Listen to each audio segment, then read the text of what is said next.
હું મારી વાત કરું તો હું એક ખટારાનો ડ્રાઈવર છું. આમાં ન ખબર હોય તેને ખબર કહી દઉં. હવે ખટારાનો ડ્રાઈવર તો ઓગણીમી કોમ ન કહેવાય. ઈ હોય આ તમે હેઠે બેઠા છો ને અમને આ ઉપર હોય કોઈ દી. જો આ સંત શું ન કરે એની વાત. ખટારાનો ડ્રાઈવર ને બાપુ કોઈ પાણી ન પાય લખી લેજો.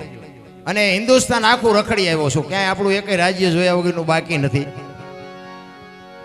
પણ મેં મારો દેહ નથી અપડાયો. કોઈ એમ કે દરબારે દારૂ પીધો તો પરમાટી ખાધી દીધી 5 લાખની શરત મારીને આવજો, આપણી પાસે પુરવાર કરી દઈશું. જીવનનો સિદ્ધાંત જોઈ મારું કુળ કેવું, મારું ખાનદાન કેવું, મારા મા બાપ કોણ, આનો પાવર ન હોય મરી જવાય.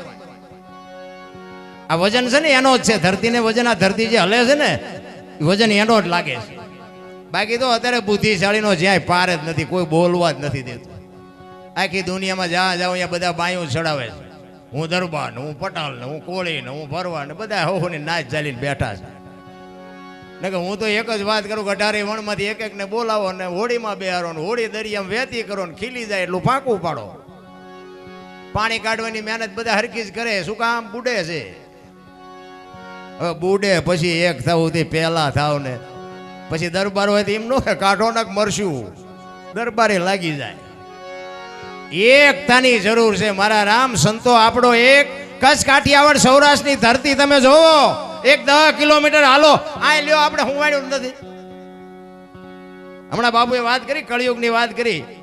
એ તો જીવતા નથી આવડતું એને કળિયુગ છે. બાકી બાપુ સતયુગ કરતા બાપુ સોગનો બાપુ મને તેમ થાય કે આ યુગ છે. હે સતયુગમાં હરિચંદ્ર રાજાને કે બૈરું વેસવું પડ્યું. આપણો હજી ક્યાં વારો આવ્યો? હું ખોટું કળિયુગમાં. અહીંયા કોઈ ખિસ્સામાં હાથ નાખવાનો, ચા મળે, રોટલા મળે, ખાટલા મળે, ગોદડા મળે, પંખા મળે. શું ઘટે છે? અહીંયા ધંધો ન કરો તો આવડા ખવરાવે. જીવતા નથી આવડતું ને એને કળિયુગ છે. બાકી બાપુ કોઈ થીગડા વાળું લુગડું પહેર્યું હોય તો મને દેખાડો તો. કોઈ કે અમારા ઘરમાં હાજનું છે ને સવારનું નથી, એવું ઘર હોય દેખાડો તો. અરે જીવવા જેવું આવ્યું છે. મને તો એમ થાય કે હા હમણાં મરી જઈશું, ખબર નહીં પડે. આવો સમય જ નહીં મળે. કેવો સમય! વાહન, મકાન, રૂપિયા, લોઢા હવામાં ઉડે, વગર દોડે વાતું થાય, હિલોળા કરે એવું મળ્યું છે. આમાં જીવતા ન આવડે તો આંટો થયો એવું નથી લાગતું. તમે ઇતિહાસ તો આપણા જોવો. પણ તમને અને મને મહાપુરુષોએ જે ગ્રંથો બનાવ્યા, શાસ્ત્રો બનાવ્યા, વેદ બનાવ્યા, પુરાણ બનાવ્યા, એની તમને મને શાન માટે કે માર્ગ બતાવવા માટે સદગુરુની જરૂર શું કામ પડે? તમને રૂપિયા રળતા નથી આવડતું, ખાતા નથી આવડતું, જીવતા નથી આવડતું, કપડાં પહેરતા નથી આવડતું, શું જરૂર શું છે? સદગુરુ સિવાય બાબુ તમારી ઓળખાણ ન થાય. ખોટી વાત છે. કોઈ એમ કહેતું હોય ને આ બુદ્ધિનો વિજ્ઞાનનો વિષય જ નથી. આ બુદ્ધિના બારણા બંધ થઈ જાય ને વિજ્ઞાન આપણું ખૂટી રહે ને પછી આનો ગણે મંડાય. ભજન આગી વાત છે. ભજન એમ સમજાવાય નહીં. અને સમજાય તો અમને કોઈ બોલાવો હોય નહીં તમે. અને આ છે ને ભગત હોય, દાતાર હોય, સુરવીર હોય, સંત હોય, જતી હોય, સતી હોય, જન્મે બને નહીં.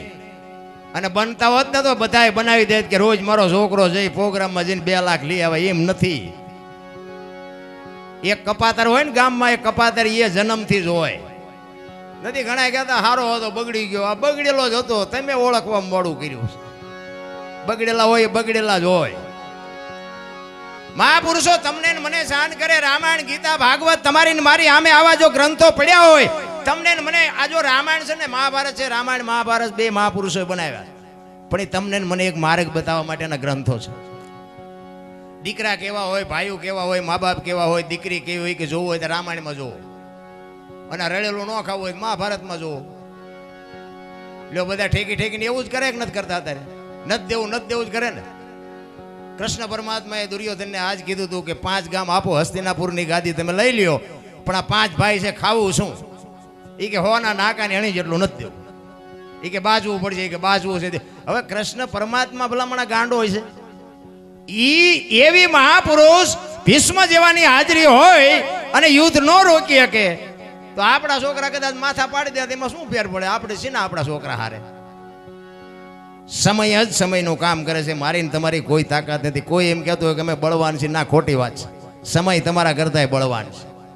ઘણા અત્યારે અમારો તો કારણ કે અમે પેલા ધોકા જ પસાડ્યા ન કરાય. અમારો જેસલ કરતા ખરાબ ઇતિહાસ છે. મારા મૂળજીભાઈ બાળાના સરપંચ ને આ બધા અમારા જૂના મિત્રો છે બધા.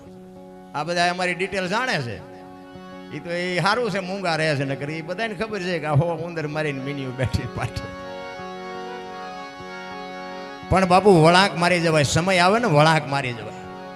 કચ્છનો બારવટીયો બાપુ જેસલ જાડેજો સતી તોરલને લઈ અને મધદરિયામાં જ્યારે પૂગ્યા ને, વાત લાંબી છે ટૂંકામાં કહું, પણ એ મધદરિયામાં પૂગે પવનની દિશા બદલાવીને ખોરડા જેવડા જેવડા મોફા મીંડાનું રળવા, તેથી કચ્છનો કાળો નાગ બાપુ બરફની પાય ડોગળે મીડ્યો રોવાક, તોરલ તોરલ હમણાં બુડી જાય ને હમણાં મરી જાઓ. તારે તોરલ કહે છે, જાડેજા તમે કહેતા હતા ને મારી તલવાર જેટલી તાકાત કોઈ નામ નથી, આ દરિયાને મંડો કાપવા હમણાં પૂગી જાય છે. તમે જેને માર્યા નહીં બધાને જીવવું હતું, લોહીની શેડી ઉડે એમાં મજા આવતી હતી ને, મરી જાઓ. વહેલું મોડું મરવાનું તો છે, મરી જાઓ. પણ મરવું એમ હેલું છે? આ બધા તમે આ થીર થઈ ગયા છો, પણ હમણાં કાળો નાગ નીકળે છે, ઉભા રહ્યો મને સાંભળવા. ને મરવાનું છે, બધાને ખબર છે કે મરવાનું જ છે એક દી. મોત બાપુ બધાને ખબર છે કે અઘરું છે, અને આવવાનું છે વાત પાકી 100% છે. કચ્છનો બારવટીયો બાપુ ચારેય બાજુ નજર કરીને આરો નો દેખાણો, તોરલ પાયે બાપુ રોવે છે, તોરલ તોરલ મને ખબર નહોતી મોત આવી ઉઘરાણી કરશે, તું મને આમાં બચાય, તું મને બચાય. ને તેથી તોરલ કહેશે, જાડેજા જાડેજા અલગ ધણીને યાદ કરો, હું તમારી ભેળી છું, ગભરાવમાં, હમણાં મારો નાથ પુગાડી દે, રોમાં હારા હારા રોવે. એટલા માટે મહાપુરુષો કહે છે, એક ઘડી આધી મેં પુનિયા 24 કલાકમાં કાંઈક કરજો ને છેલ્લે રોતા નહીં આવડે, રોતા પછી કરશું. હવે ફડાક્યો ફૂટી જાય ખબર નહીં પડે, પછી કીધી સમયની બલિહારી, સમય મળ્યો છે બસ મોજ કરી લ્યો.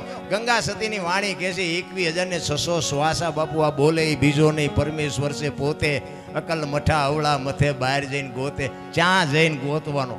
હરિદ્વાર વાળા કે દ્વારિકા જવું છે, દ્વારિકા વાળા કે મથુરા જવું છે, ઓલા પાવાગઢ જવું કે ઓલા રણુજા જવું, તો સાચું ક્યાં છે એ તો કહો છે? અહીંયા કોઈ ગોતતું નથી. અરે આવા સંતોના સાનિધ્યમાં બેહવા મળે. મેં હમણાં કીધું, ભજનમાં બેઠા હોય ને, ભજનમાં તો ચાની જરૂર ન પડે, બંગાવું ન આવે ને ઘડિયાળમાં ન જોવું પડે બાપુ, દી ઉગે એને ભજનમાં બેઠા કહેવાય. એક બેન હતા ને બાજુના ગામમાં કથા બેઠી હતી, એના ઘરવાળાને કે બાજુના ગામમાં કથા છે, હું કે સાંભળવા જાઉં. એ કે ભાઈ જા ને. ત્યાં જઈને પછી સાંજે બેન આવ્યો ને, એનો ઘરવાળાએ કીધું કથા સાંભળવા જઈ હતી, તો કે હા. તો કે હું બાપુ વાંચતા હતા. એ કે પણ માંડવા. એ કે પણ બાપુ હું વાંચતા હતી, તો કે એ કે એટલું બધું રાંધેલું ને કેટલું બધું ખાય ને કેટલા માણસ. એ કે પણ બાપુ વાંચતા હતી તો કંઈક કે એ કે એટલા બધા માણસ થોડું સંભળાય. નકરી બહાર જ રખડી, કથામાં બેઠી જ નહીં તો કથા જ્યાંથી માલપા બેહે ભલા. એમાં આપણે બધા બહાર જ રખડીએ છીએ, માલપા હજી આપણને કાંઈ ઉતરતું જ નથી. ભજનમાં બેઠા હોય ને પછી સવારે બધા એમ કે મજા આવી, પછી યાદ કઈ રહ્યું કે યાદ કઈ ન રહ્યું, હોરો જીવ. એટલે મહાપુરુષો વાણીમાં ખૂબ શાન કરી છે કે કાચો પારો લક્ષ્મણ જાણજો, જેવા તેવાથી જીરવો ન જાય. પાત્ર છે છોટા ને વસ્તુ છે મોટી, આ ઠામ વિના નો ઠેરાય. મારા રામ, આની માટે ઠામ બનવું.